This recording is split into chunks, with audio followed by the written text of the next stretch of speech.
હવેલીના કયા ભાગને મણિકોઠા કહેવાય છે, કયા ભાગને ડોલ તિબારી અથવા કયા ભાગને કમલ ચોક કહેવાય છે અને આ ભાગમાં શું થાય અને એની પાછળ ભાવ શું છે, શું તમને ખબર છે? તો આવો આજના વિડીયોમાં ડિટેલમાં જાણીએ. જય શ્રી કૃષ્ણ બધાને. જ્યાં ઠાકોરજી બિરાજે છે સૌથી અંદર એ જગ્યાને નિજ મંદિર કહેવામાં આવે છે.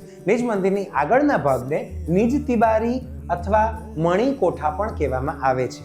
ઉષ્ણકાળ દરમિયાન ઠાકોરજીને નિજ મંદિરમાં અંદર વધારે ગરમી લાગે એટલે દરેક ઘરની પ્રણાલી પ્રમાણે નિજ તિવારીમાં ઠાકોરજી પધારીને બિરાજતા હોય છે. આપણે જ્યાં ઉભા રહીને દર્શન કરીએ છીએ એને કમલ ચોક પણ કહેવાય છે અને આપણી પાછળની જગ્યાને જગમોહન પણ કહેવાય છે. પણ અહીંયાથી દર્શન કરીએ છીએ ઠાકોરજીના તો આપણી રાઈટ સાઈડ પર જે તિબારી છે, તિબારી એટલે કે એક્સ્ટ્રા જગ્યા એટલે કે ખાલી જગ્યા. તો રાઈટ સાઈડ પર જે તિબારી આવી છે તેને ડોલ તિબારી પણ કહેવાય છે.